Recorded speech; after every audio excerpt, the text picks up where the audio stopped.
Hi, everybody. I'm Robert Evans, and this is again Behind the Bastards. This is part 2 of our episode on Erik Prince, and with me in the studio today is Miles. How are you doing, Miles? I'm good. I am great, and I'm itching to know more about Erik Prince because the first episode, first part, which was like 6 months ago. Yeah, but I still remember most of it, and it's a testament to the American spirit.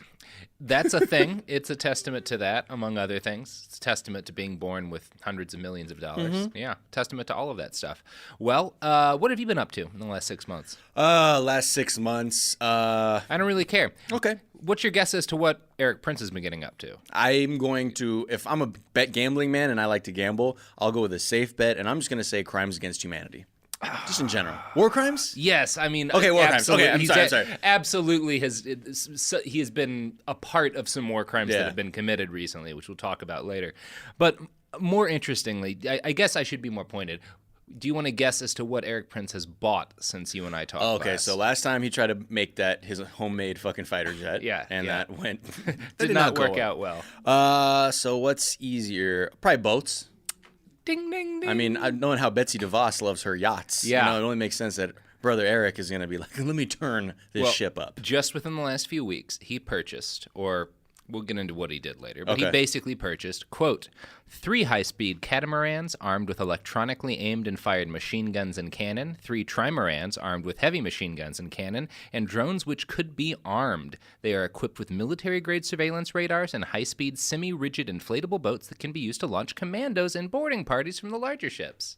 Wow. Yes. Wait, what was the second kind of boat you said? A trimaran? What is that? It's a boat of some sort, and it has a lot of guns on it. Right. I don't know much about boats. Okay. But he bought 2 different kinds of boats with a shitload of guns on them. Can you show me a picture of a catamaran and a trimaran? Sophie!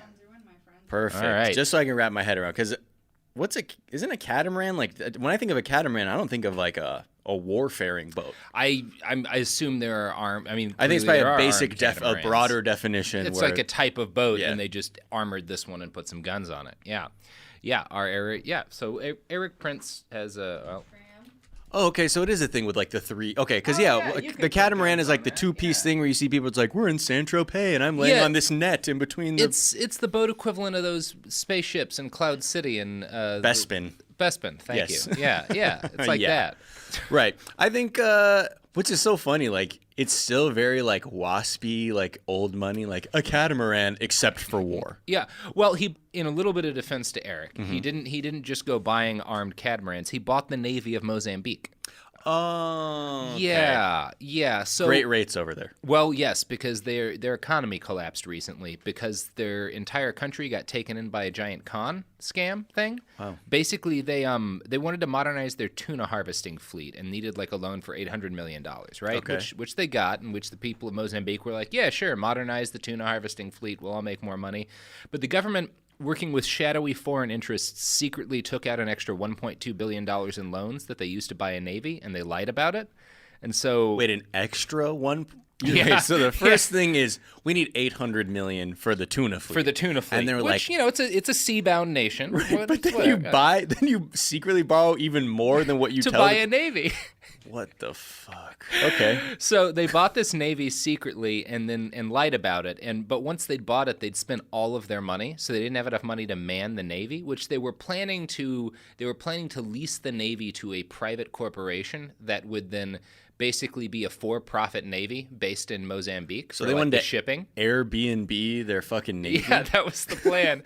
Just so I get in the black on this thing. Yeah, but they just didn't, they couldn't actually run the navy, and the whole venture sort of collapsed, and somehow Erik Prince wound up in control of it.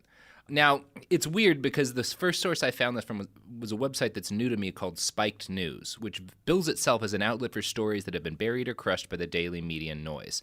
So I was a little bit like, is this some fake news bullshit? Right. So I looked around and I was able to find other sources on the article that were a little bit less direct than Spiked had been, but said basically the same thing.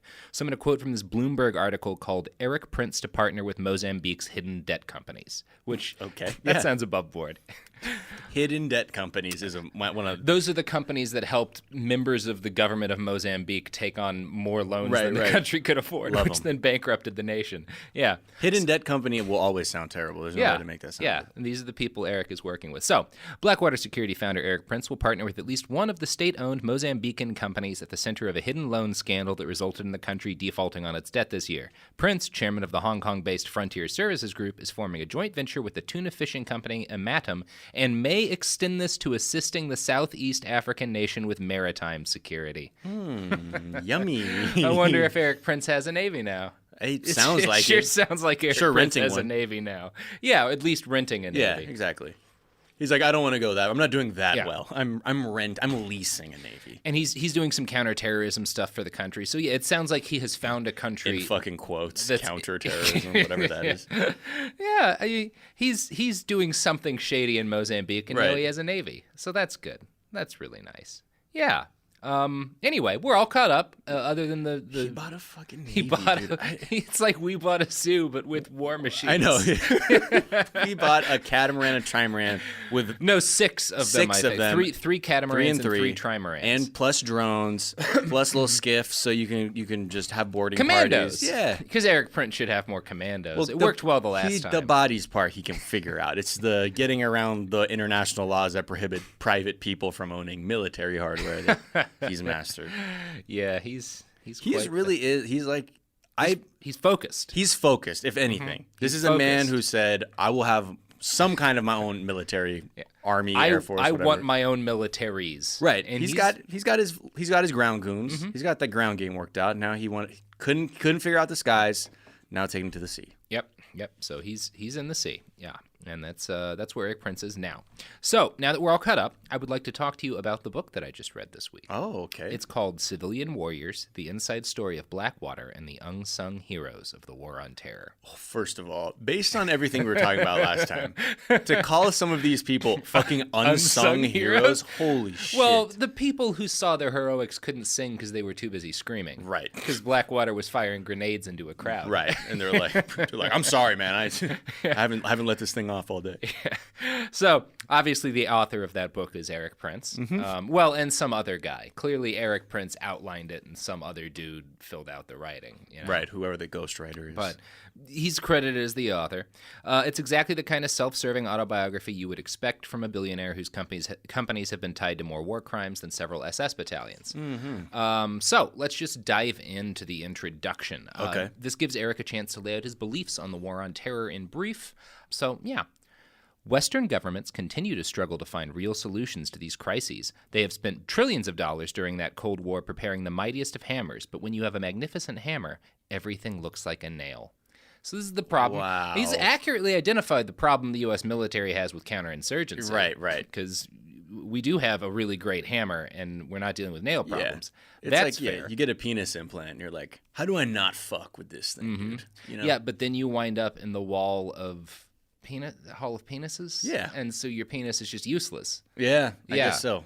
Yes, that's Gotta the dust it off. situation. That's a fine analogy to Yeah. the current We'll U.S. rock with that. military strategy. I mean, Anyway, everything is a phallic metaphor. Yeah.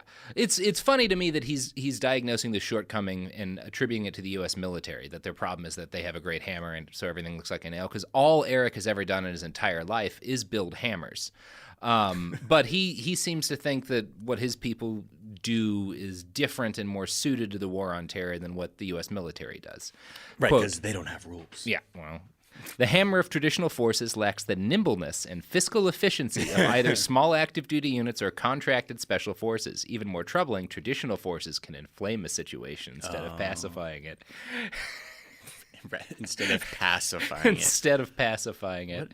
What colorful language. I love that. Yeah, and I love it because if there's one thing Blackwater absolutely has done everywhere it's operated, it's inflamed the situation. Oh, no, we pacified it. Well, that's what they'll say, right? I would say Army Colonel Peter Mansour said this about Blackwater. If they push traffic off the roads or if they shoot up a car that looks suspicious, they may be operating within their contract, but it is to the detriment of the mission, which is to bring people over to our side. There's also another quote I found in a textbook called U.S. Domestic and International Regimes of Security by Lieutenant Colonel Ralph Peters, who said, "Armed contractors do harm counterinsurgency efforts. Just ask the troops in Iraq." So there's a lot of military people who have served alongside Blackwater Right. who are like, these guys don't help the effort in any way. It's just like that nepotism, like where suddenly your boss's like nephew shows up to work and he's fucking useless, but it's like the boss had extra money, so it's like, yeah, just give it to this guy, fuck it. Well, it's a mix of like the boss had extra money, but also like, ooh, boy, we only have half as many troops as we need to do the job, and these guys don't count as humans legally. Right. Like, we don't have to report that they exist or died. Right. It's a whole mess. So Erik has a little bit of a chip on his shoulder about the fact that, you know, he had to sell his company Blackwater and it had to be renamed, and you know, there were all those murders, massacres, and here's how he sums that all up. After failing in their multi-year effort to win hearts and minds in Iraq, the bureaucrats decided a company that had repeatedly answered this government's pleas for help was suddenly more valuable as a scapegoat. I was strung up so the politicians could feign indignation and pretend my men hadn't done exactly what they paid us handsomely to do. Oh, wow. What a worldview. I love it because, like, the major incident that led to him losing Blackwater was a bunch of his guys firing into a crowd. Right. And it was like a protest, right? No, it was just a traffic circle. One of them panicked and they just fired into a crowd. Right, and there was like no explanation. There was no explanation. And there weren't really any weapons present anywhere. No incoming fire whatsoever. No, they just massacred 14 people, and he's like, it's the politicians trying to make me look bad. Maybe if your people hadn't shot for... And then there was that guy who drunkenly shot the vice president of Iraq's security guard in the green zone. There was a lot of stuff. Those guys who crashed an armored vehicle because they were hammered. Because they were drunk. Right. It's just the party crew. Blackwater. Those do sound like some fun parties. I mean, in the scariest way, where you're like, I mean, these guys know what they're doing with their guns, but I feel like it's going to get weird suddenly. I don't know. Yeah, they don't sound fun to drink with. Getting drunk and having an armored vehicle to tool around with. Yeah, sounds like great. A shitload but of not fun. in like an environment where there's the possibility that they would have to be like have some kind of like situational Need your awareness wits around you. Yeah. Anyway, if you're a company that makes armored vehicles, we're open for sponsorships. I would love to crash one drunkenly. Yeah, and just get drunk in your Bearcat and ride it right into a fucking wall. Right, and show how strong it is. How sturdy that armor is. Right. Yeah. So Prince's book is surprisingly anti-military. He's very careful about it because obviously he's a conservative dude and you can't say the military is not heroic, but he's picked specific officers who have said bad things about his soldiers and tries to discredit them. And he regularly talks about how often the U.S. military screws up in jobs that Blackwater is also present at, and usually will like point out how much better the Blackwater contractors performed. Right. Like there's a picture in his book of, like, I guess at some point John Kerry and some other congressmen were visiting Afghanistan, and their helicopter was like grounded on like a fucking mountain peak or some shit. The picture looks like they're on a mountain peak, and they had to get rescued, and the team that came in and got them was Blackwater stuff. And Erik Prince was like, but he thanked U.S. soldiers and not Blackwater contractors. It's like, well, he was probably thanking the U.S. soldiers who guarded him up on the top of that mountain for hours. Yeah, right. Not the tow truck guys. Not the tow truck guys. Whatever. Anyway, so yeah, Prince's book is surprisingly anti-military. He also cites the failure in rebuilding Afghanistan and sort of ignores the fact that effort to rebuild Afghanistan was mainly carried out by private companies. Yeah, I was going to say. Yeah. Well, again. Yes. So here's a quote from his book on Afghanistan that I think is relevant considering some of his more recent plans for Afghanistan. Witness the totally failed economic development of the Afghan economy after nearly 13 years of U.S. Special Forces on the ground. The aid community spent billions in dead-end boondoggles while ignoring the mineral and energy sectors that could make Afghanistan an independent nation instead of a welfare case. Oh, wow. Well, what do you think about that? I mean, sounds like there was some stuff to pillage. Whoa! You are right on the money that's today. what that sounded like. He's like, guys, there's just fucking money in the ground. There's a lot of money in the ground in Afghanistan. It would be really great if there was like some sort of outside document that we could look at that would give us a better idea of what Erik really meant when he started bringing up Afghanistan's mineral and energy wealth. Oh, hey! It turns out he's been shopping his plan to privatize the war in Afghanistan around D.C., and BuzzFeed actually got a copy of the PowerPoint presentation that Erik's using to try and sell his privatize the war in Afghanistan plan. Which is doing quite well, isn't it? Probably. Probably going to happen. From what I hear in the news constantly, it's like that's always on the horizon and always being, promoted, at least from the Trump administration. We'll talk about that. His slideshow is titled "An Exit Strategy for Afghanistan: A Test Case for the Strategic Economy of Force." Why don't you just call it an exit plan for Afghanistan? Just give it to me. Well, there's a reason that he made sure the word economy was in there. Right. Yeah, and we're about to get into that. So it turns out there's a whole slide on this slideshow about the rare earth minerals that are present in the Helmand province. And Erik makes a big point of the fact that there's an estimated $1 trillion in rare earth minerals in the ground in just this one province of Afghanistan. Wasn't there a lot of fighting in the Helmand province? Oh, you betcha. Like, I Yes. feel like that's the one province was like repeatedly referred to. I mean, it's possible. Or at least at one portion of there's of the debate admission. between like what the U.S. military says is controlled in Afghanistan and what the Taliban controls. There's debate between Right. that, but they probably there's a good chance they control something like 60% of the country right now. So anyway, Yeah, that map looks pretty juicy. it's interesting that he's really specifying how many rare earth minerals are inside Helmand province in this. I wonder what he intends to do with Right. these minerals. Well, in the slideshow, he states that under his plan, the military effort in Afghanistan will be, quote, strategic mineral resource extraction funded. Prince believes that this will break the, quote, negative security economic cycle of the war in Afghanistan. So, Wow. So we'll dig up the rare earth minerals and self-fund while we just destroy the earth there. yeah. So Okay. Erik Prince essentially wants to take Afghanistan from an expensive peacekeeping operation by the United States to a profitable rare earth mineral selling corporate endeavor. There's no talk or hint about how this might make life better for Afghan people. He's doing like rich war criminal, poor war criminal, where it's like it's about passive income, guys. Yeah, a Prince company spokesperson said to BuzzFeed when they asked them about this, quote, what is laid out in the slides is a model of an affordable way for the U.S. to stabilize a failed state where we are presently wasting American youth and tens of billions of dollars annually. So they're basically climbing onto the fact that pretty much everyone is like, yeah, it's dumb that we're still in Afghanistan. Yeah. We're not. And he's like, sane people are like, it's dumb that we're in Afghanistan. We should leave. He's saying, it's dumb that we're in Afghanistan. You should give it to me so that I can mine it. Right, exactly. Yeah. That's all I'm interested Yeah. in. Well, because like there is one I can see like on the face of it, right? Because since the Iraq War and Afghanistan, like that has just been a money pit that has just been led to the accelerated decline of the American empire, right? Yeah, like it's yeah. sort of these late, It's what Afghanistan does, baby. But it's like, but it follows that trend of like all historical empires, like Yeah. they get into these like glamour wars that end up bankrupting the country or whatever. And more often than not, the war is in Afghanistan. Right. Jesus. Yeah. And then so on one part I go, yeah, well, it is kind of a money pit, and that's all money that could have been spent in the U.S. on things like education, healthcare. We could really use some bridges. Yeah, right. Oh, but let him mine it. Yeah, Is he let in him mining? mine it. He's in mining? He can find a guy. Yeah, He'll find a guy. He has a fucking navy, Yeah. so he can find. I'm pretty sure he can handle some mining. Hit up the homies at Rio Tinto. if he can make the sea his mistress. Right. So, yeah. Interestingly enough, Erik Prince's stated inspiration for his fucking sweet idea seems to be the East India Tea Company. Wow. Yeah. The Wall Street Journal let him write an opinion article in May of 2017. The article was titled The MacArthur Model for Afghanistan, but further into the article, he cites our favorite corporation, which, if you haven't listened yet, we did an episode on the East India Company. They conquered India in the 1700s and starved 20 or 30 million people to death through negligence. And they also invaded Afghanistan, which is why they went bankrupt. Interesting stuff. Anyway, here's Erik.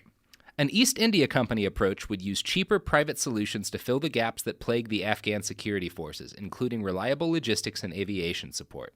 So, bold of Erik Prince to directly cite a company that was destroyed conquering Afghanistan. Right. Yeah. Well, maybe it'll be different this time. Maybe it'll be different this time. I know that. Okay, wrong example. Like the Soviet. Is there something about Afghanistan that makes powerful, rich white men with armies stupid? I don't like, know. is there like a magical effect that it has? I don't know. Because it keeps happening. Did they all know? Did the Soviets know the resources that were there back then? Yeah, but that's not even why they. But that wasn't the motivation. To support a government that was socialist. Like, so They lost money there. We lost money there. The British Empire fought 3 or 4 wars there and bled itself dry there. Like, right.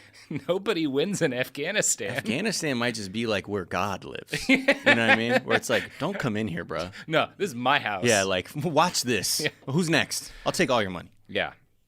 Anyway, according to The Atlantic, so Erik hasn't been forthcoming on most of the details of his plan, but according to The Atlantic and some other sources, we know that he wants a viceroy to run the whole operation. He compares this person to a bankruptcy trustee who would have full control over hiring and firing U.S. personnel in country. Mentors would be embedded into Afghan units. These would be men from any country, according to Prince, quote, with a good rugby team. So British, Australians... Any country with a good rugby team would have team captains or whatever. That's where he'll recruit his mercenaries from. To mentors. Yeah. Wait, why the rugby? I don't know. That's weird, right? Yeah, he's like, I love rugby union. Rugby guys are good at war. Okay, so New Zealand, South Africa. Oh, New Zealand's super good at war, famously. Yeah. I mean, I think South Africa is probably more. Yeah, South Africa makes more sense. I feel like you can he's going to get a lot of South African guys some crooks out of there. It's like, but they can also play rugby. Yeah. Now, interestingly enough, Erik Prince also wants a composite air wing to help the Afghan Air Force. In other words, this viceroy would have his own private air force working alongside the Afghan Air Force. So with his proposal, if they were to be like, okay, here are the keys, then they would loosen laws to allow this viceroy to then finally it's have part of the job. He's got to have an air force. Right. Of course. Got to have air superiority. And so Erik Prince would mine Afghanistan's minerals and use it to buy himself an air force, which he would then use to bomb the Afghan people. It's like a literal parasitic relationship. I'm honestly, he's the most respectable person close in the orbit of the Trump administration right now, because you got to give one thing to Erik Prince. He is persistent. Right. Like, he wants an Air Force, and he's really putting in the groundwork to do it. Yeah. Like, he's just leasing that Navy just to get over the loss void of his Air Force. It's just, even though I have that, it's about the fucking Air Force. It's about having an Air Force. There's something not respectable, but like... No, I mean, I guess objective, if you removed all the actual details that made it about war and killing and things like that, and you're just about one person who has a dream and just whatever he has to overcome that, he's going to do. Yeah, and that's something. That's all I'll say. That is something. It is something. That is something at the core of his being. Yeah. That makes him at least interesting. Although you do have a great Erik Prince is my God t-shirt on right now. I wear that a lot, actually. Yeah. I wasn't going to try and read into it too much. Different Erik Prince. Yeah, okay, cool. He's this guy that lives down the street from me, and I'm trying to... Anyway, let's He's really break good for at some rugby. ads. Yeah, ads. Yeah.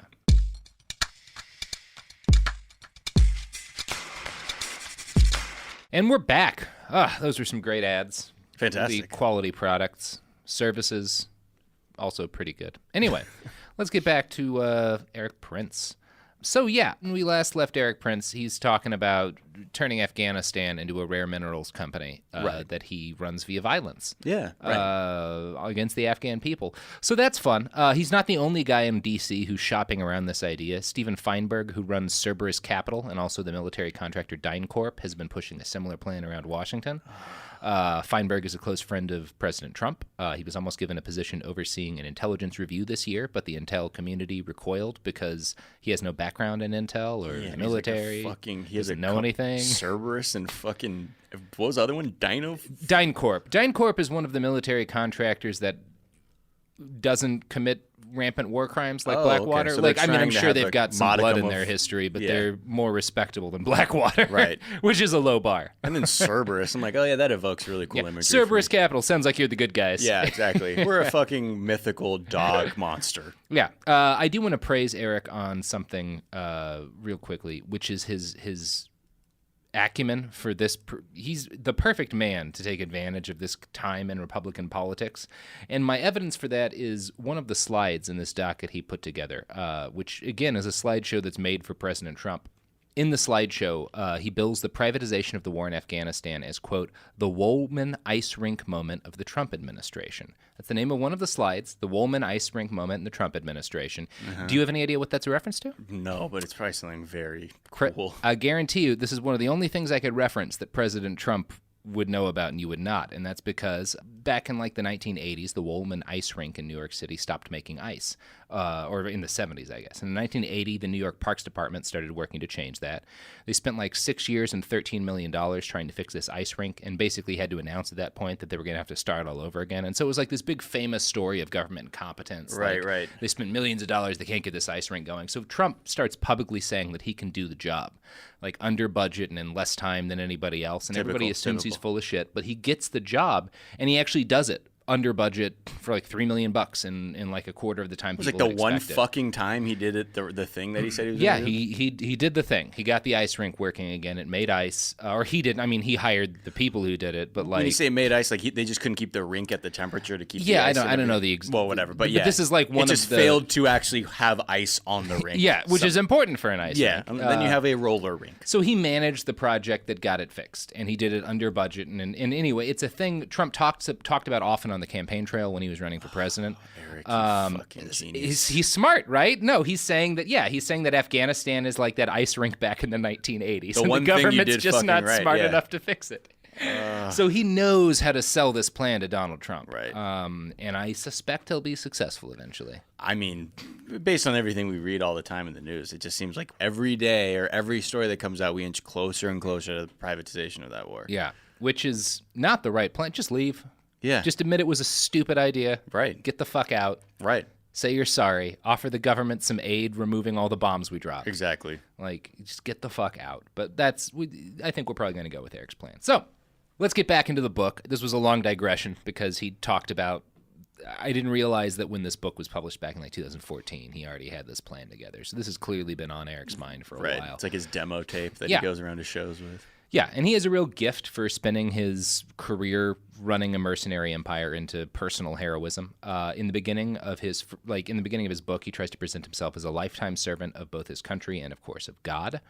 He says, "Since I first enrolled in the Naval Academy after high school, my life's mission has been to serve God, serve my family, and serve the United States with honor and integrity.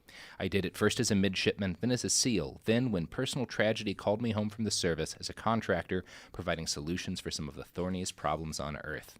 The business of war has never been pretty, but I did my job legally, and I did it completely. Too well, perhaps, growing Blackwater until it became something resembling its own branch of the military and other government agencies." It's like he's winking the whole time. He says it, and I did it legally. Wink. So we're going to have another digression now because I couldn't let the sentence "too well, perhaps." Yeah, too go. well. Yeah. Wow. Okay. So I was worried when I started doing this because I was like, we talked about a lot of Blackwater's horrible negligence and the deaths associated with it Right. last episode. And I was like, am I going to be able to find more examples of that for this episode without repeating myself? Turns out it just took about a second on Google because I just typed in a couple of key phrases and I found a 2005 Washington Post article about a plane crash. A crash of a plane in Afghanistan piloted by a firm that was a part of Blackwater, essentially, one of Erik Prince's aviation firms, killing all 6 on board. So the first Army report, which was released 2 weeks later, said that the plane, which again is essentially a Blackwater plane, was in violation of numerous government regulations and contract requirements. So basically they were breaking a bunch of rules. Now, Presidential Airways, which is the company that Prince owned under one of these big umbrella things, right? He's got all these fucking... But anyway, Presidential Airways was essentially accused of pairing pilots and co-pilots who both didn't have any experience flying in Afghanistan, Right. and then not training them properly for flying in Afghanistan, and then not supplying them with communications equipment that they needed to properly fly in Afghanistan. So 2 of their guys and I think 4 U.S. soldiers got killed in this crash. And so the families sued Erik Prince. And Erik Prince gets sued by families quite a lot. Yeah. That's my middle name. Eric getting sued by families. By Prince. families. Oh my You're God. almost always the bad guy if whole families are suing Yeah. you. Well, and also when your negligence is that like acutely criminal. Yeah. You know? So an attorney for the families accused them of Presidential Airways of cutting corners. If they're going to outsource to corporations services like flying personnel around Afghanistan, they must do it with corporations that put the safety of our men and women in uniform ahead of corporate profits. Sadly, that wasn't done here. Seems like a reasonable statement. Presidential Airways followed with a common Erik Prince tactic, calling the Army lazy and incompetent. One of Prince's representatives said, in essence, that the Army review that made them look at fault had been slapdash and was filled with errors. Everyone would need to wait until the National Safety Board report came out to really know what had gone wrong and if Presidential Airways had done anything wrong. So now I'm going to read a fun-related excerpt from Jeremy Scahill's book, Blackwater. In 2006, nearly 2 years after the Army investigators concluded their report, the National Transportation Safety Board issued a report of its own. The NTSB concluded that Blackwater's pilots were, quote, behaving unprofessionally and were deliberately flying the non-standard route low through the valley for fun. Oh, yo, the fucking party gang comes back. Yeah, it's the same thing. They're just dumb fucking party boys getting people killed. Fuck. Mm-hmm. I guess that is the one consistent, like, with the culture of that company. It's just sort of like, yeah, and also just fuck around with whatever you want. Doesn't matter. It's guys who got frustrated at all the rules the Army has, some of which are dumb. You talk to anyone who served in the Army, and they'll be able to point out dumb things the Army makes you do. Right. But also, part of the reason the Army has so many dumb rules is so that people don't go joyriding planes through valleys and killing six people. Expensive hardware. And what's usually the background of a lot of the guys who end up in Blackwater? Are they retired? Are they discharged? Like how? They're usually people who got honorably discharged. I mean, it's a lot of people who were in special forces and then were like, I want to get paid. Which so then they kind of leave. Yeah. They just be like, wait, there's a better check, right? So, but it's Yeah. usually people who are like seeing the checks that they're cutting over there, and they're like, because they'll have a buddy who was in the service and then got out a year or two ago, and then he's like, I made $300,000 in Iraq last year, and we're doing the same shit. Right. Yeah. And he's like, and we play this game with this fucking plane where We a guy get drunk on the planes. puts a bottle on his head, and we try and just knock it off in the valley. Some guys died last week, but it's still fun. Whatever, dude. They didn't know what they were doing. Yeah. As you might have noticed from earlier on, Prince has a real bug up his ass about Blackwater not getting what he sees as the proper recognition that it's owed.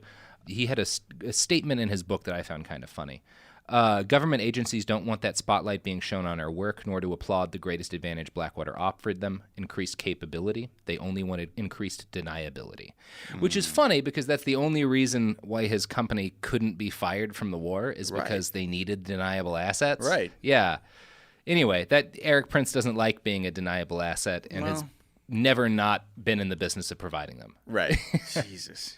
Yeah, that must frustrate him when he wants to be the star and he's like, I'm made to be the scapegoat. Yeah, man, that's what you're doing. Yeah. That's your job. Exactly. Your job is to provide the soldiers that the government doesn't have to report to anyone who've died. And you're wasting life and money at the same time. Like that's the whole reason you're a billionaire, other than the fact that your dad was. Right. Yeah. Step one to being a billionaire. Step one to being a billionaire, rich dad. Is almost your dad 100% a billionaire? of the time. Yeah. No? Mm-hmm. Move on to square Z, where you die poor. Yeah, where you die poor because you don't have enough, you can't afford insulin. Yeah, you keep the price of insulin. Oh, it's like Oregon Trail. You broke your leg and you died. And you died. But Erik Prince gets a Navy. Right. Fun world. Fun world. So Prince says in his book, quote, "The true history of Blackwater is exhilarating, rewarding, exasperating, and tragic." Don't disagree with that. It's the story of men taking bullets to protect the men who take all the credit, a tale of patriots whose names became known only when lawyers and politicians needed to blame somebody for something. Which, again, is funny because Erik is the epitome of the guy who takes all of the credit while other people get shot at. He's never taken a bullet in his life. His only job basically his only job since he was 30 has been having other people fight. For money that he pays them. Right. Yeah, like he's always taking the credit. And I love that, his scorned attitude. Just he sounds like Ed Harris in The Rock, like General Hummel. Yeah. He's like, they don't respect us. You just assume General Hummel saw some shit. Well, and he did. Yeah, and he did. At the very least. What, Bosnia? Something like that? Wherever it was, I forget. Which All war. I can think of his wife's tombstone that literally just said his wife next to it. It's like, wow, way to give her an identity. Barbara! One of the remarkable things about that to me is it was one of those few movies made in that era where if you needed to have a military character who'd seen some combat, you had to really stretch to figure out where they could have been. Right, it's like Grenada? Grenada or Bosnia, like those two or three. Right. Now it's like take your fucking pick. We're at war in like 30 countries. Well, at least the ones we acknowledge, you know what I mean? No one's going to be there and be like, oh, Niger. It's like, ooh, that's a movie 10 years from now. Ixnay we'll on the say Ivermectin. Yeah. So, at this point in Erik Prince's book, we're just now through the introduction. So, chapter 1 opens with Erik claiming to have saved several women from a boat explosion when he was 13. Wait, what the fuck? I love how, the intro's just like, man, we were spit on, disrespected. We were the ones we're the real patriots. Chapter 1, I'm fucking call out. I saved some ladies when a boat blew up. Yeah, wow. And he specifically notes at the end of this anecdote, I never did learn their names or what became of them. It's a shame. Oh, because you're like fucking Spider-Man? You just fucking come through, you save people, like, sorry, I got to keep this moving. It's a lie. Yeah. It's a lie. Is there detail of what exactly happened? Yeah. He taught, like, these ladies, they did something bad to their boat, and its engine exploded, and they, like, jumped in the water, and he and his friend fished them out of the water and drove them to shore, and then there was an ambulance waiting to take them away or something.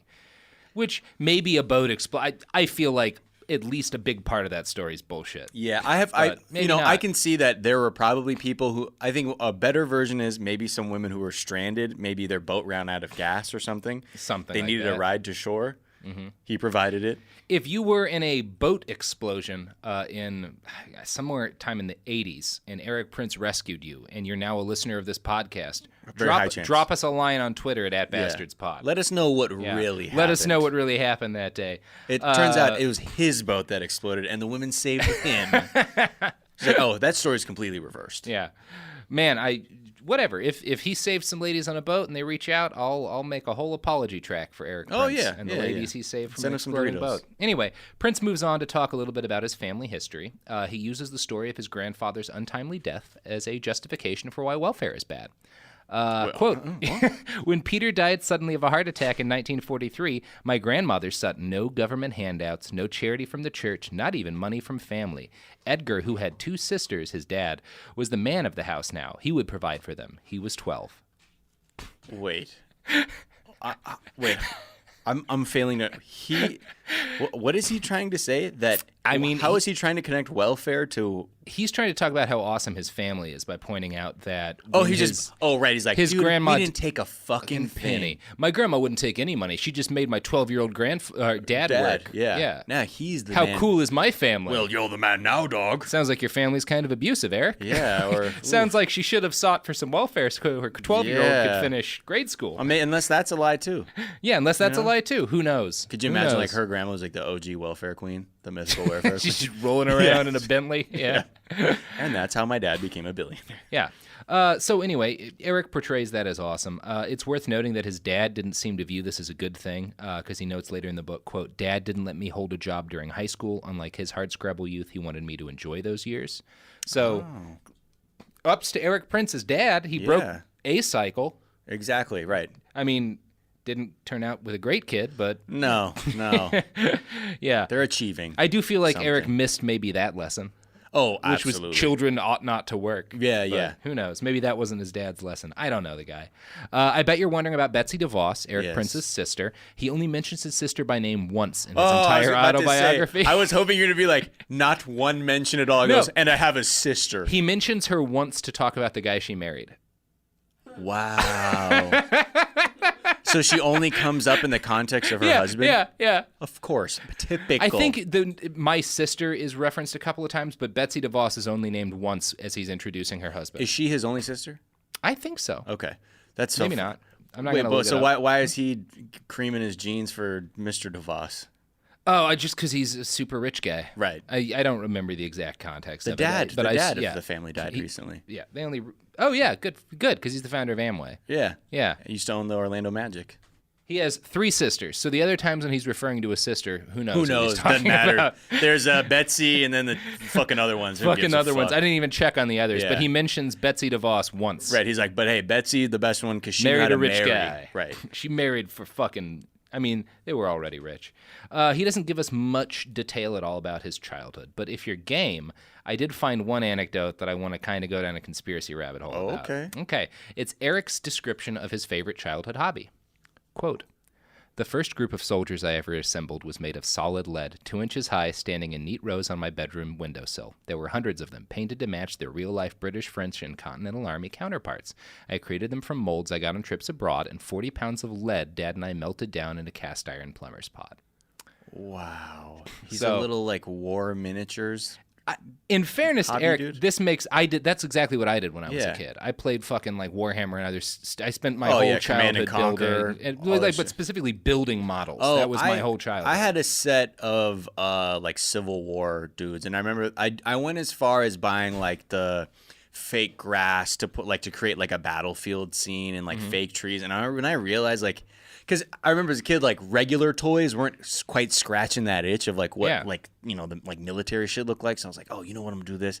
It was too much work though. So I commend you for even being a hobby toy man. That's what I did as a child, and I remember it's like the most poison you can expose yourself to as a little kid, because your hands are always covered in paints and God knows what's in them, and like this fucking cyanoacrylic glue. I was always pulling it off of my fingers and stuff. But in Erik's case, he was melting lead. Right. And I don't know how much lead exposure you get doing that thing, but we do have a lot of documentation on why lead exposure is really bad for children. I'm going to cite from a study made by the College of Family Physicians in Canada. Lead is a developmental neurotoxin. Children are most commonly exposed and they are most vulnerable. Lead exposure has been associated with many cognitive and motor deficits, as well as distractibility and other characteristics of attention deficit hyperactive disorder. Although children's blood lead levels have declined considerably over the past 3 decades with removal of lead from gasoline and paint, children can still be exposed to lead from lead paint in older homes, toys, and other sources. Because post-exposure treatment cannot reverse the cognitive effects of lead exposure, preventing lead exposure is essential. One of the things lead exposure is most tied to is violence. Violent crime. Lead exposure. We've seen crime drop for most of the last 30 years, and one of the major theories behind it is that we got lead out of everything. And so people aren't being born exposed to lead because we know that it's one of the biggest correlators with violent crime. Does that align with like women's ability to have an abortion too? Because I know that's another one like people would like to throw around as if that was another factor too that people have control over that. Yeah, it's certainly a mix of things, but it's very credible that. Wait, but how do you fucking make your own lead? It's like a smelting. They just bought a shitload of lead and melted it in a pot. How do you wait? So I've never had the privilege to melt my own lead down, but what do? You just put in a fucking I don't know. I never did that either, because by the time I was collecting model soldiers, they were made out of plastic because they realized you shouldn't expose children to lead. Or lead. Cast iron. Like, but it sounds like he was getting blocks of lead and melting it and pouring it into his own molds. Yeah, so he was without any probably respiratory equipment, and exposing himself to lead fumes and everything. And I found a study in South Africa that correlates lead exposure to interest in firearms, because they found that competitive shooters had higher aggression and much higher blood lead levels than competitive archers, which is an interesting group to compare it to. Right. Yeah. So. This is just a theory. But that's amazing, too, because, like, like lead bullets, too? Yeah. Like the bullet in lead. It's like a feedback loop? Or you're not how going often to, can you get lead bullets? I've been a shooter most of my life, too. And, number one, most of the bullets you're going to buy don't have exposed lead on them. Some of them do, but it's usually jacketed in something. And number two, you're not getting a lot of lead exposure shooting. Because you're firing But I imagine, like, how often has the actual rounds themselves been protected for people from the lead itself? Oh, not very long. In fact, if you're looking at like the continental times, the 1800s or whatnot, people are probably melting a lot of their own balls. Right. So yeah, or making with pewter. Or whatever. Obvious, like it's definitely fed into violence throughout centuries because we've been putting a lot of lead everywhere. I just think it's interesting that Erik Prince, we see in his childhood both this joy of making soldiers and also maybe the lead exposure that's led him to be such a fucking violent creep. Literally making soldiers out of the thing that leads to like additional violent tendencies. It's almost poetic. Yeah. Speaking of poetic, these ads are poems for your wallet. Oh. Yeah. Go on. Here we go.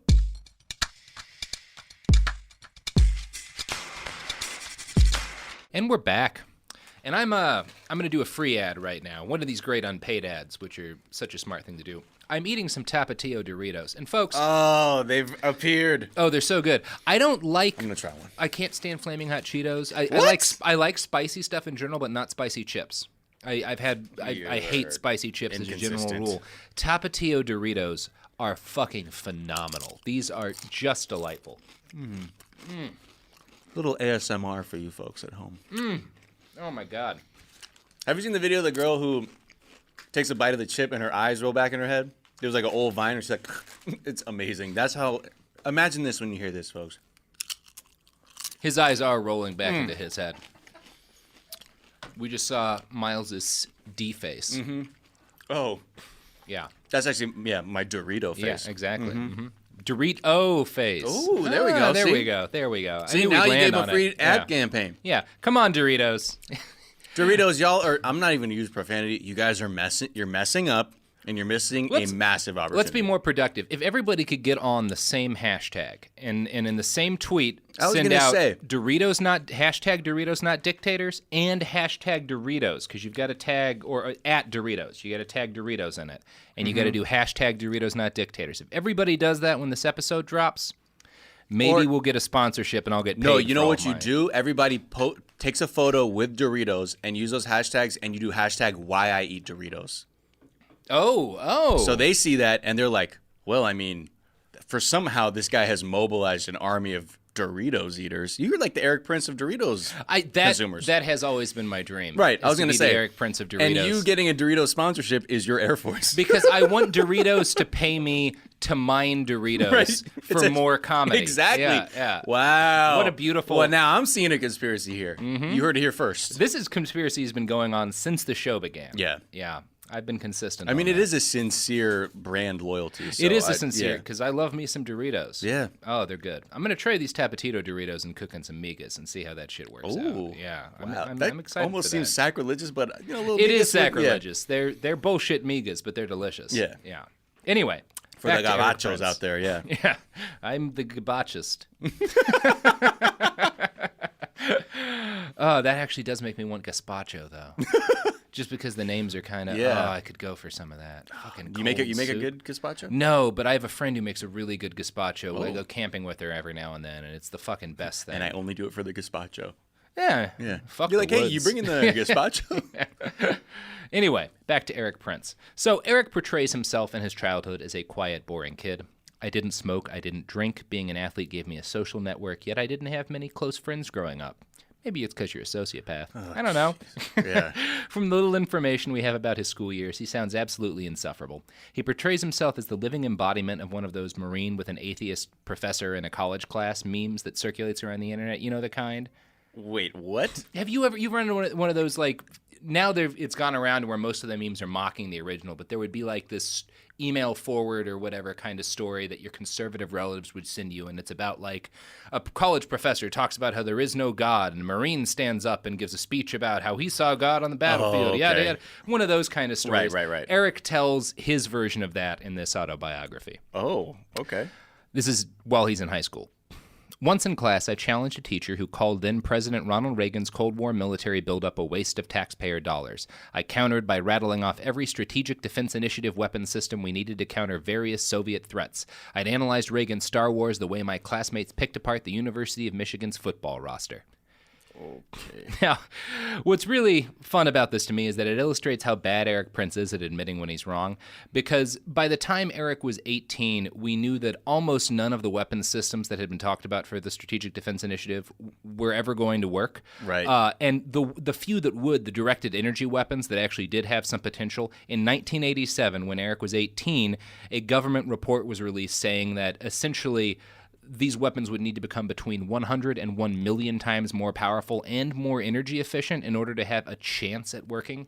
Wow. So, does the railgun count as one of those things? I don't think that started out as SDI. Okay. I don't. It those didn't work. Like, that's a futuristic weapon that I've always been obsessed with, and now I've seen that the no, Chinese have been able to miniaturize totally it. Work. Like, we've got those too. Like, right, those are cool. But I feel as like, hell. do you see the thing with the Chinese Navy? Like, they've really figured out the railgun though, and like they're it looks loading them scary. up. Yeah, it looks scary. I want one. Oh yeah, ever since sure. Eraser. Well, and I feel like the only thing that stops a bad guy with a railgun is a good guy, and with that's a railgun. That's really the message of Eraser. It is, right? Yeah, which is a good great ad film. for railguns. Yeah. But will they ever be that small? If Big Railgun wants to get in on a sponsorship deal, I'll talk railguns all day. That's what the R in the NRA is going to be changed to. The Railgun Association. Yeah. Okay. So, like nearly all people born into incredible wealth, Erik has managed to convince himself that he never got any handouts. Quote, after the heart attack, his dad had a heart attack, but he survived the first one. My father was generous with his time, but never with handouts. He didn't want me relying on the family business. He made it clear that I'd been given every advantage in life and that I had no excuse for not making something of myself. Independently, I would not be working for Prince Corporation after college. He said, I would receive no trust fund. I had to make it on my own. So, now, do we know how true that is? Well, he didn't go straight to work for Prince Corporation. Right, that after, part. Right Was there no after high trust school. fund? Was there no inherited wealth? Oh, yeah, there was. Because after his dad dies a few pages later in the book, Erik writes this: just over a year after my father's death, my mother, sisters, and I sold the Prince Automotive unit to Milwaukee-based Johnson Controls Inc. for $1.35 billion, which was split between a number of Dad's business partners, employee stockholders, and my mother's sisters and me. Now, he puts himself last in both of those lists, very deliberately. I'm going to guess he might have gotten more money than his dad's employees, stockholders, probably. Yeah. Well, I like also the idea that his sister's got a bigger cut, and that's like dope. Like that's his pain. Like with Betsy, he's like, "Fuck, she got a big." I hope piece so. than me. I hope his dad hated him and cut him out of. But clearly not enough. It depends on he's still we don't got know how hundreds of true it is, right? Because if his dad was that actually that much of a hard ass, he's like, dude, don't expect to fucking work here. You've been given everything. Yeah, there is a version where you see that. I doubt that though. Yeah, we know he got conservatively a few $100 million. Right, and also people who have grown up with privilege. I mean, if you want to live in denial about that, that is usually the first thing you say is like, dude, okay, I know I may come from this family. I didn't get a fucking thing though. Yeah, but we also know that like when he became a Navy SEAL, like when he was going for like the OCS class that like he had to, or one of the classes he had. One of the things he had to do before he became a Navy SEAL, the class was full, and his dad pulled some strings to get him in at the last moment. Yeah. So like that, I'm gonna bet that happened to help get him into the Air Force Academy too. Sure. Yeah. Anyway, yeah, you'll remember Erik went to the academy for a hot minute. At least one instructor thinks he left because it wasn't conservative enough, but in Erik's book, he blames something else: the movie Top Gun. It wasn't long before I realized the academy wasn't the right fit. It was just after Top Gun had come out, and the environment was an uncomfortable mix of tailhook-era frat boys on one hand and a nonsensical policing of political correctness on the other. I felt as if I was expected to learn from graduate student instructors who knew little more than the fact that they'd been there longer than I had. I quickly began to wonder whether the academy created great leaders, or if great leaders just enrolled there, endured it, and made it out on the other side.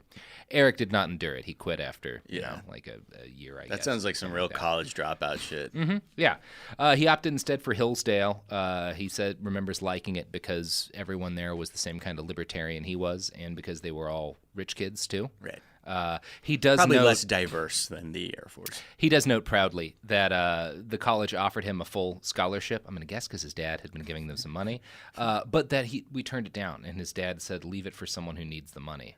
And he portrays this as like a good thing that he did rather than like, no, of course, if your dad is a billionaire, you don't take a free ride to college. Yeah, you fucking That's idiot. the human thing to do. Right. Like, way to pat yourself in the back for the bare minimum. Yeah.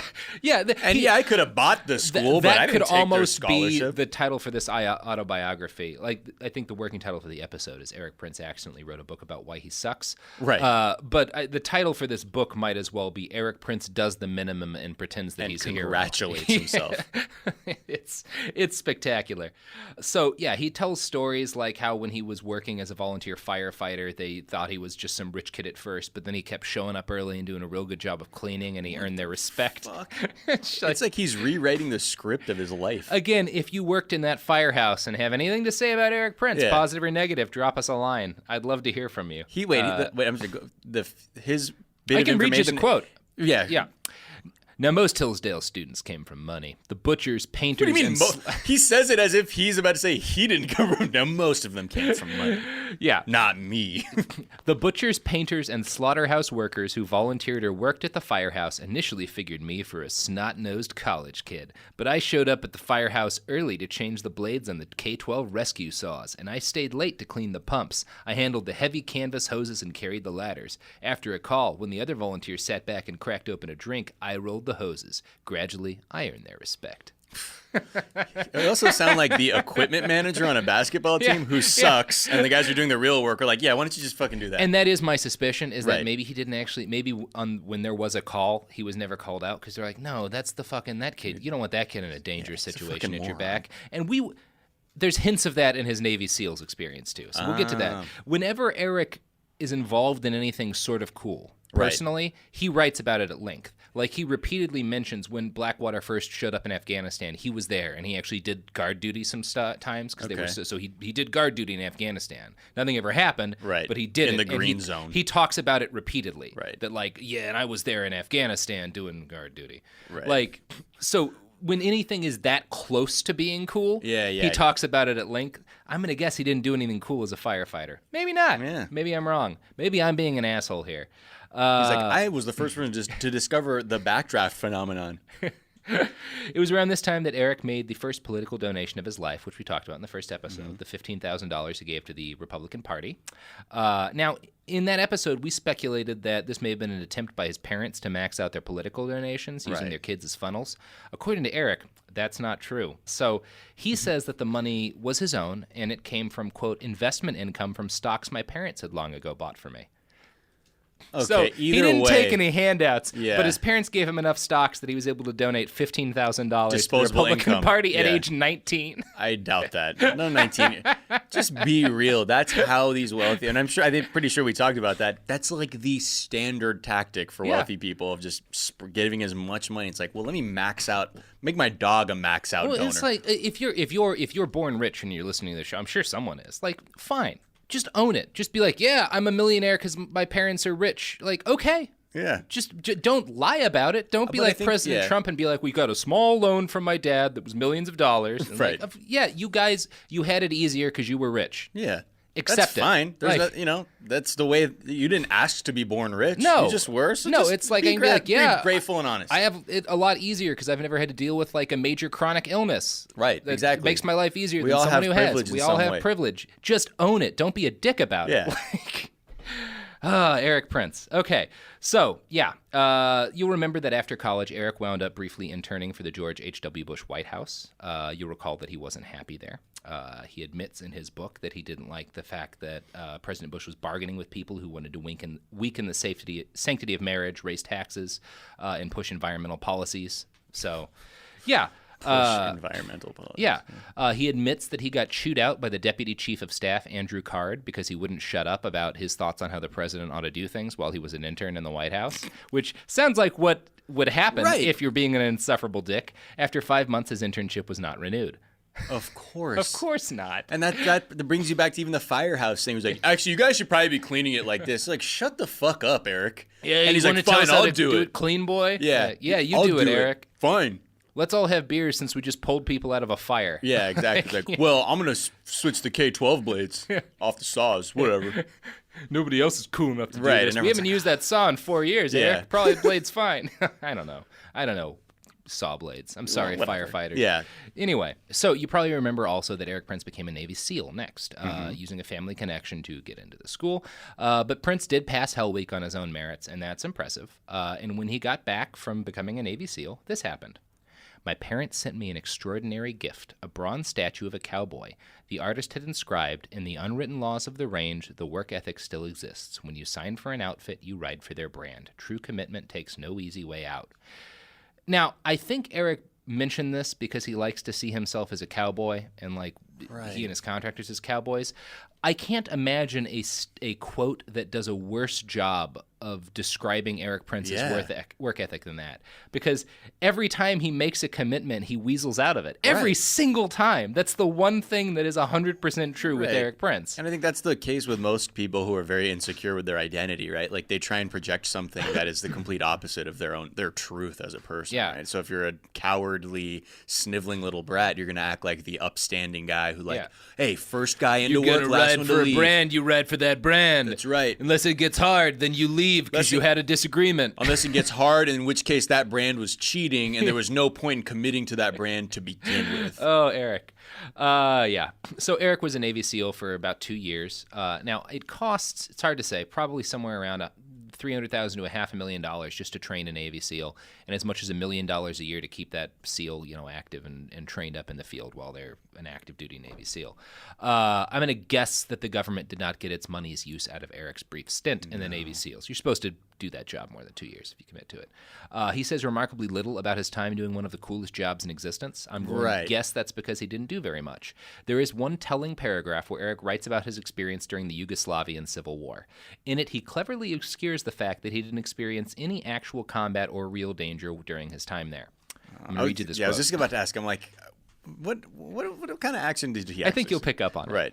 Then, in late 1995, as Yugoslavia broke apart in the warring states, SEAL Team 8 deployed to Bosnia-Herzegovina. The shattered buildings and war-torn streets were a far cry from the peaceful communities I'd once seen there with my wife. We SEALs were performing combat search and rescue for downed pilots or taking direct action against radar sites. Not me, Erik Prince. Yeah. We SEALs. We SEALs. We SEALs. Yeah.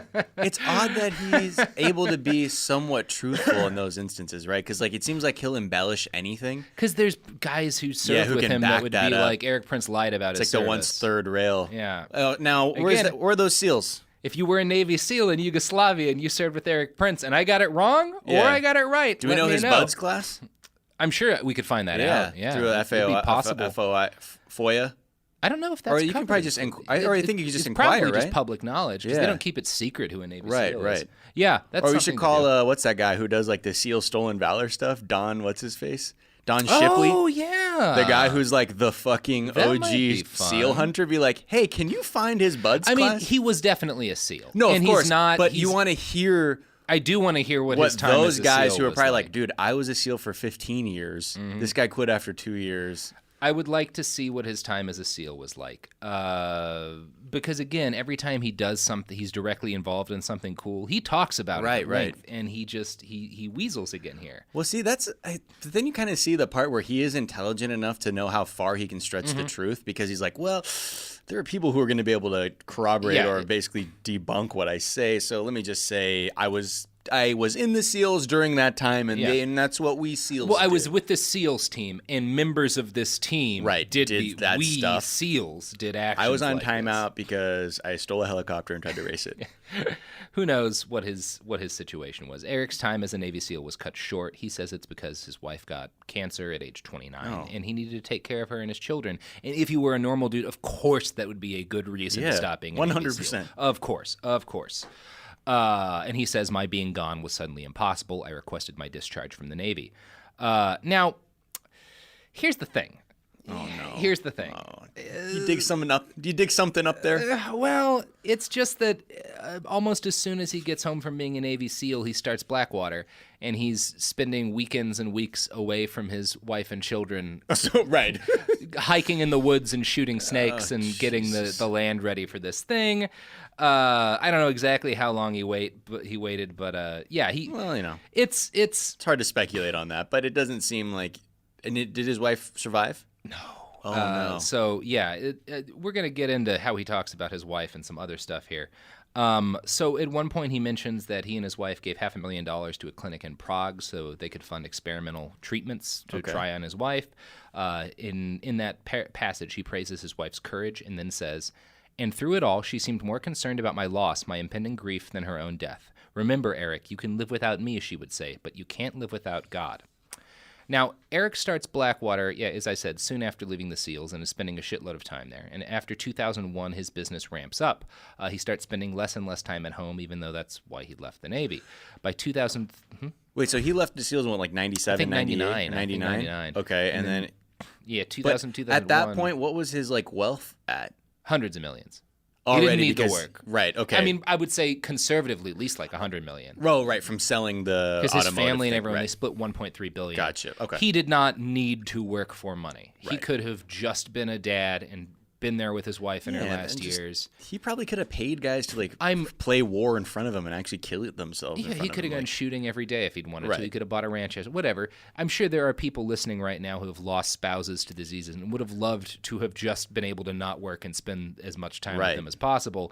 That's not the strategy Erik took. He started a very involved business, and then after 2001, he starts going over and spending time in Afghanistan, and the contracting business. And she's ramps still up. battling cancer. Yeah, at this point? off and on, she's battling cancer. It goes in remission for a while, but then it comes back, and in like 2003, it's really bad.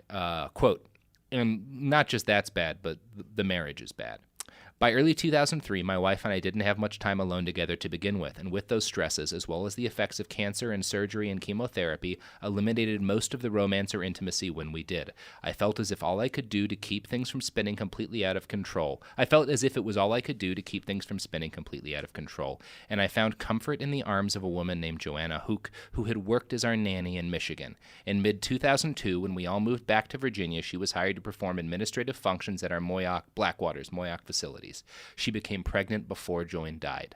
So, now, relationships are hard. If a friend who had had a spouse die came to me and confessed that they had cheated on their spouse while they was dying as cancer, I would not view that as a good thing. But I wouldn't take it as a condemnation of the person either. It's a nightmare. People have needs. Yeah. We all fall short in difficult times. No, 100%. I mean, Yeah. I think it's hard to just judge someone's character solely based on that. It's But an everything indication. else, yeah. But I mean, at the same time, based on Yeah. like his prior history, even leading up to that. Well, and he portrays himself as a moral paragon on every page of this book.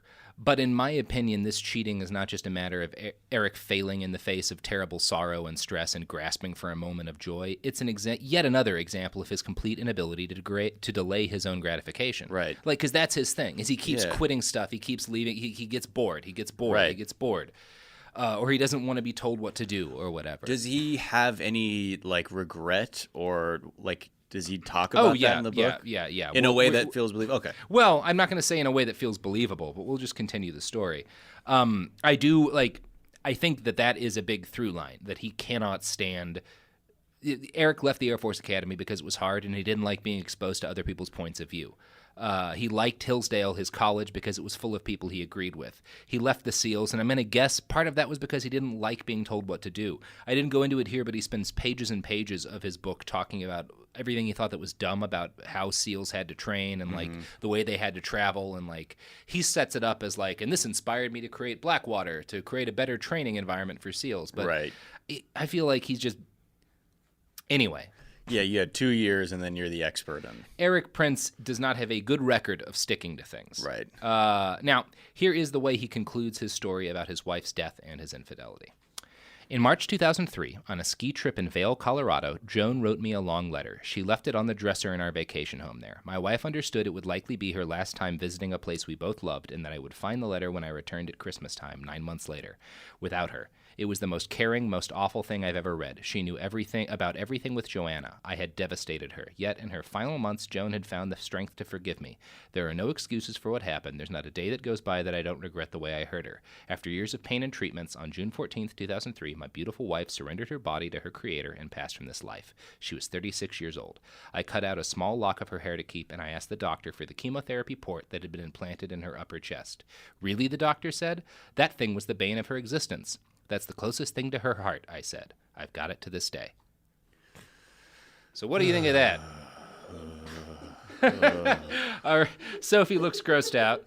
It's just so dark. It's dark that it's the thing that she hated. I don't know. I'm not going Yeah. to criticize the guy. I don't. on It's that. hard. Like it's like the one part of this whole thing where it's hard for me to fully be like, oh, fuck you, you gross son of a. I'm sure it was I don't awful. know. Everyone grieves in their own way. Yeah. And I don't wish for anyone to live through that kind of No, it experience. seems like a it's nightmare. awful. Like if you've ever had to, deal with that, it's an awful experience. It's a soul-destroying thing, and I don't think he had much of a soul to begin with. Yeah, but part of me just thinks like I don't know if he's even really had a real relationship with other human beings. It's hard to say because there's some more gross stuff coming up. So Eric married his former nanny and stayed with her for 8 years. They divorced in 2012. In 2009, for the next nanny. Well, in 2009, 2 anonymous individuals who claimed to be ex-Blackwater workers filed sworn statements in federal court. One of these men claimed, quote, Mr. Prince knowingly hired 2 persons who were previously involved in the Kosovo sex trafficking ring to serve at relatively high levels within his company. Mr. Prince's North Carolina operations had an ongoing wife-swapping and sex ring which was participated in by many of Mr. Prince's top executives. XE, because his company was XE at this time, spokeswoman Stacy DeLuke denied this and called it obvious slander. Also, it seems like Stacy is now Erik Prince's wife. So that seems above board. Wow. Erik Prince! What the fuck? Kosovo sex ring, guys? I didn't even. There's more to dig into that one. I just didn't have because there's so much else to get into. How? There's also one of the other guys talked about how he's been having people assassinated who knew dirt about his company. And was willing to make a claim in federal court about it. I don't know. I have not gotten into all. There will be more episodes about Erik Prince in the fucking future. Yeah, well, never ending. There's just too much. You can't even we've expanded to 2 episodes. And we're probably only in the second much. act of his life. We're in the second chapter of his book. Right. Right. Okay. So the first third of his book is a pretty straightforward autobiography covering his life and the creation of Blackwater. But then it stops around the time that the Iraq War starts. It stops being a normal autobiography, and every chapter starts being just him defending himself and Blackwater against different allegations of Blackwater's failures, crimes, and massacres and stuff. Wait, so how far are we in the book until this begins? We're about where we are, about a third of the way into the book. So 1/3 of the book functions somewhat like a biography. And then it's just him defending his company and him just going, claims of nuh-uh. horrible crimes. Yeah, exactly. Yeah, that's the whole book. Erik Prince, nuh-uh. Nuh-uh. I didn't. I'm a hero, nuh-uh. I'm so good. Okay. So I'm not going to go through all of these chapters because we don't have days for this podcast. I am going to talk about a couple of cases of him defending himself. And if you want to read the book yourselves, the bullshit tactics he uses in these will be evident. But don't actually pay for the book. It's bad enough that I did. Yeah, please steal a PDF with a torrent or something. He said that's not Bastards Pod's official that's no one's take. It would be if it's possible to steal a copy of Erik Prince's book and a person out there in the world did that, I would not condemn them as a human being for that action, although I would not condone or support their decision. I will go a step further and say go to www.piratebay.org. I thought you were going to say LimeWire.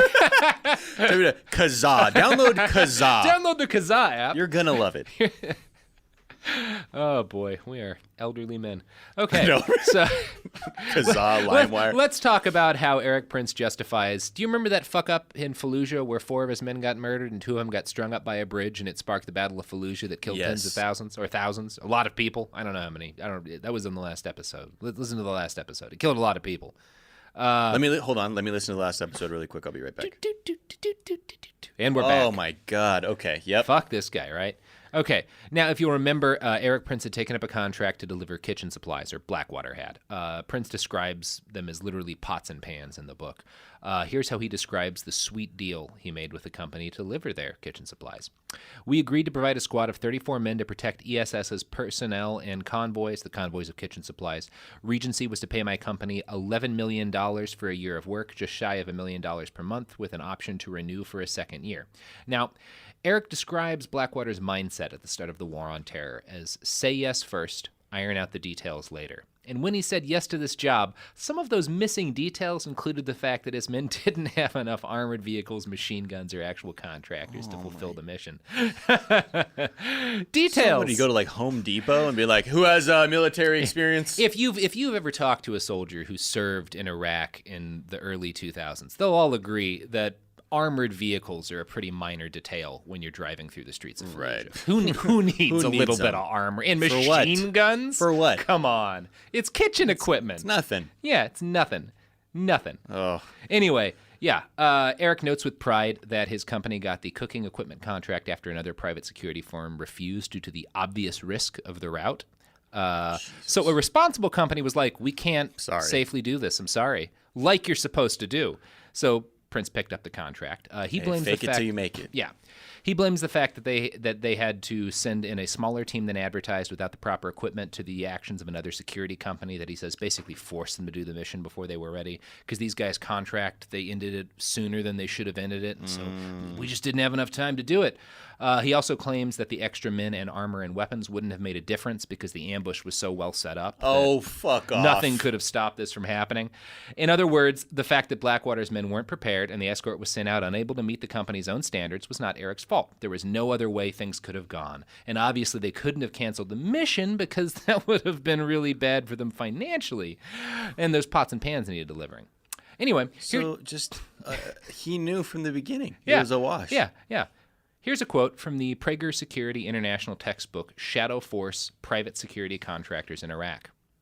It was Blackwater management, not the State Department, that reduced the preparation time for the ill-fated security details so that they were dropped in place in their first day on the job. It was Blackwater management that decided to send out a 4-man detail instead of the usual 6. It was Blackwater that decided to send the detail in soft-skinned instead of armored vehicles. It was Blackwater that decided not to give the detail machine guns as required by contract. So. Oh my god! So you even reached to the fucking guy. That's just lazy. It's like you didn't even fucking follow through on the contract. Yeah, I'm sure if there's one thing you could have definitely found in Iraq at that time, it was extra machine guns. Yeah. Like, there's a lot of them. What do in the they country. mean by that? Like mounted, like 50 cal? I don't think. I think. I mean, anything bigger than like an M4, but I think that's all they were armed with. It was just 4 guys with personal weapons. Oh wow! Which you don't want to roll through. It's kind of risky to roll through Fallujah today with that. Yeah. Oh my god. Because he's cheap. Just because he's cheap. Yeah. He can't ever accept that something could be a failure like that. You might have to say, we can't do the mission right now. Right. Leave the pots and pans. Maybe they get stolen. Right. Whatever. Like, it can't go today. Better than people losing their lives. You would think, if you were a human being. Yeah, but when you're looking at an $11 million contract. Clearly, whoever was working with the other security company that said no was a human being and was like, no, people are going to get killed, and it's not worth it for pots and pans. Because that's probably someone with, like, functional... like a basic moral experience code. Too be like, yeah. I've had to deal with that, and that's not something I want to repeat, right? Yeah, like, no, this is a bad idea. Yeah. It cannot be responsibly done, so we will not do it. I have no battlefield experience, and I would just be like, what are you talking about? It seems like our own rules say armored vehicles are necessary, and these aren't. I don't even take risks when I play like Sid Meier's Civilization, let alone like with real people's lives. Oh, boy. So a lot of Erik Prince's book actually serves as not very covert legal defenses against the families of the men who died in this attack, all of whom have since sued Blackwater for negligence. Prince is very careful. He provides fawning hagiographies of how wonderful all of the guys who died were, even as he throws shade on the mission commander, a guy named Badalona, for deciding to go in. Quote, no one questioned Badalona's decision to accept the mission, especially since his insistence on shrinking the convoy showed that he was aware of the risks, because he asked to transport fewer vehicles because there were so few men. But I'm going to guess Badalona got pressured by somebody to do the mission. Oh, no shit. It was probably like, yo, we'll give you another extra blah, blah, blah, you know? Who knows what they said. They were all new to the job, so they wanted to do a good, prove that they were company men, you know? Prince is unctuously kind to the families in his description of them. He lists in detail how he visited all of them and how he invited them to a thing at the Blackwater ranch or whatever. He talks about how sad he was, and he quotes from thank you letters that the families sent him before it became clear that negligence had been responsible for their loved ones' deaths and sued him. He quotes from like the letters grieving what wives sent him in the immediate aftermath of this before they knew all the details. He got ahead of it by being really nice to them, basically, to try and fucking gaslight them. And then they sent him letters because they were just grateful that he seemed so caring in this terrible moment, you know, because they knew there was danger. And then they realized, there was this is your guilt manifested. Your kindness is manifested guilt. And he makes a huge point about the fact that one of the men's last paychecks for $9,000 was held up because he was dead and his wife couldn't cash it. So Prince notes that the company cut her a check directly and says, quote, if the estate comes after us for the money, then so be it, reads one of our internal staff emails from the time. It sounds like the kids need the money. So he makes a big show about the fact that he made it slightly easier for them to get $9,000 that they were owed, but then, didn't fought the families in court over paying them out anything extra over the fact that they had, sent their loved ones into a dangerous situation without the proper equipment, without the equipment that their own company's rules said that was necessary. I think moments like these really reveal how little Erik Prince believes human beings ought to be expected to do for one another. Yeah. Like, that's one of the things that strikes out to me. Like, to a normal person, this is the least gesture you would expect from a company who had gotten one of your relatives killed, and he acts like it's a great humanizing anecdote for Blackwater. He's from outer space. Yeah. One of the funny through lines for this book is Erik's refusal to call his men mercenaries. He's continuously offended at the mere thought of that, and then he drops in lines like this about the men who died in Fallujah and the legal complications around that. So they weren't combatants, but they weren't non-combatants. Badalona, Zovko, Helvinson, and Teague were civilians, but they were armed, ultimately at the behest of the Department of Defense, pursuing dangerous missions. The 4 fell into a glaring gray area of international law that experts in Geneva and beyond have continued to debate for years. Yeah. Okay. What do you call civilians with guns in a war zone doing dangerous missions for money? Yeah. If only there was a term for that. Right. Fucking mercenary. What is that? I've never heard of I'm that. sorry, Hessians. We call them Hessians. You know, the only thing I would call a mission was like in high school would be like go to 7-Eleven for blunt wraps or like something like that. Like, yo, bust a mish. That's the only mission as a civilian you're busting. Yeah. Well, I mean, if you'd carry guns in to get those blunt wraps, you would have been Didn't the need same 'em. as these guys. The valley was pretty safe. You know what I mean? Boy. Okay. So we're not going to take a point-by-point look at every fucked up defense Erik puts together, but we're going to talk a little bit more about the Nisar Square massacre. Now, this is where several of Erik's employees fired machine guns and grenades into a crowd, killing 14 and wounding a shitload of people. Their story, and the story Prince tells, is that they were taking heavy incoming fire. Prince repeatedly references incoming AK-47 fire and points out that a bullet damaged the coolant line of one of their vehicles. Now, that doesn't gel with the testimony of Jeremy Ridgway, a Blackwater ex-employee who was at Nisar. I'm going to quote Fox News' summary of it. Just so you know, I'm not picking out some lefty source to make these guys look Right. bad. This is the Fox. This is probably the most charitable version. Ridgway told a jury that he didn't see any Iraqis pointing guns in Nisar Square and that there were no telltale muzzle flashes in the distance, that there was no incoming fire, and that there was no sound of AK-47 rounds going off, as would be the case if insurgents were shooting at the Blackwater guards from nearby. Now, you'll remember maybe that a lot of these people were shot in the back. The civilians who died were found to have been shot in the back while they were running away, as a normal person would say it. Erik Prince phrases it as they were shot in the back, presumably mistaken for retreating insurgents. So... Wow. The military looked over everything, and their experts, who sure as shit had no vested interest in making it look like anyone had committed a war crime in Iraq, determined that this had been an excessive shooting. There had been no sign of incoming fire. Prince summarizes their view of the incident as a one-sided shooting rather than a massacre. Then he says, "It's safe to say that my men and I disagree with that assessment." Except for the one that literally disagreed with except that for assessment. the guy who testified in a jury, right. Whatever.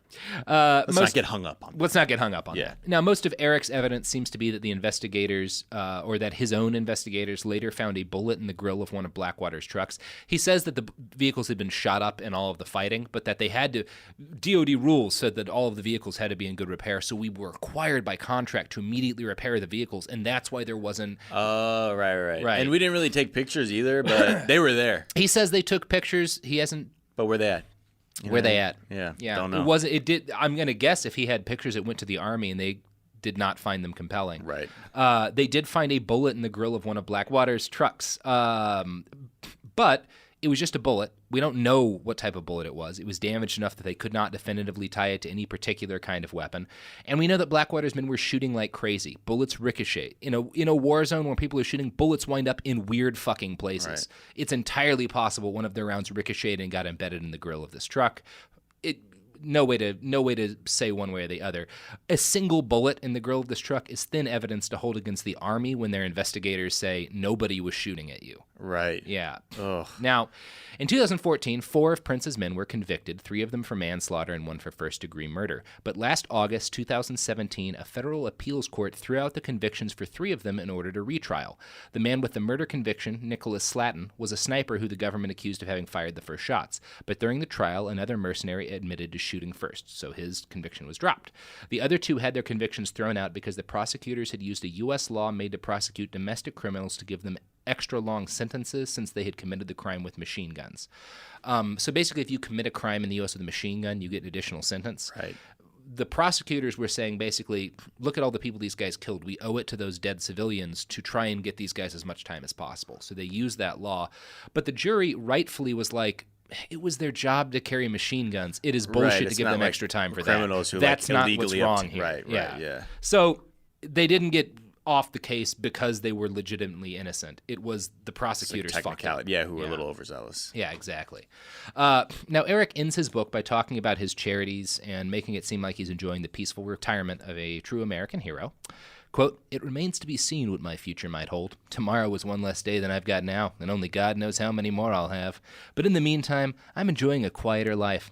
I had a small Hobie cat, which is a type of boat, delivered to our home in Abu Dhabi today, shortly after my family relocated.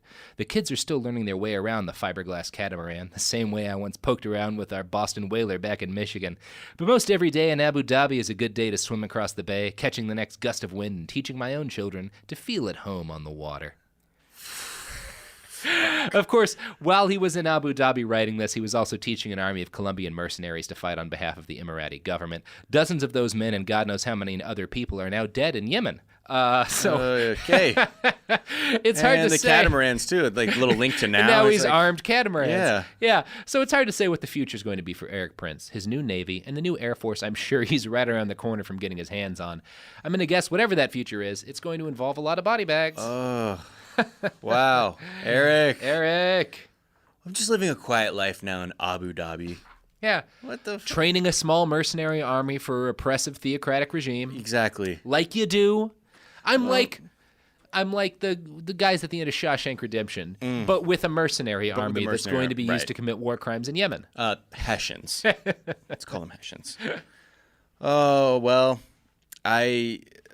it's so wild because he truly is like the physical manifestation of capitalism in the military-industrial complex. Like all in one man. In one fucking man. It's like amazing. The worst parts of all of those things just expressed themselves in the goo that turned into Erik Prince. Yeah, it's like the military-industrial complex had a baby. And with late-stage capitalism. And there it is. It's Erik fucking Prince. Wow. One of the worst people who's ever lived. A true bastard, for sure. True fucking bastard. Yeah. In fact, I'm gonna bump him above bastard and call him a real piece of shit. Yeah. Erik Prince, everybody. All right, Miles, you got some pluggables to plug. Oh, let's see. Well, yeah, Glade plugins, guys. They're available at most supermarkets right now. Please take that. Airwick, also another pluggable I love. But love if you're all more the free interested, ads on this podcast. Look, GlaxoSmithKline, SC Johnson Wax, please holler at us. If you are looking for the more podcast route, I'm on the Daily Zeitgeist with Jack O'Brien. We do that every day, talking news and culture, whatever's in the Zeitgeist, as it were. And you can find me on Twitter and Instagram at Miles of Gray. That's about it. You can find me on Twitter at iWriteOK. You can find my book on Amazon, A Brief History of Vice. I recreate weird ancient drugs and damage my body. You can find this podcast on the internet at BehindTheBastards.com, where you will find all of the sources for this episode. You can also find us on Instagram and Twitter at @BastardsPod. So check us out. Check us out on TeePublic, where we have a store, Behind the Bastards. You can buy our T-shirts there, and some of that money will go to me, and I will use that money to buy the liquor that I will use to drink myself into forgetting that Erik Prince exists. So, help a brother out with buying T-shirts, and also let's get this Doritos campaign going. Let's tweet. What did we decide on? Why I eat Doritos? Right. If why you I have eat that, Doritos. because guys, what we're trying to do is connect a action from the consumer to a media source, and this is how capitalism And in works, fairness, so. hundreds of you have already I know. tweeted us the Doritos you bought. Impressed when I see your guys' social media and seeing the amount of people just like posing with Doritos. It's like dozens a week sometimes. Part of me gets really upset though that it's this free advertising with no. I mean, it's a good product. I am all right with that. Look at the Stockholm syndrome. You're like, it's fine. One day they'll recognize me.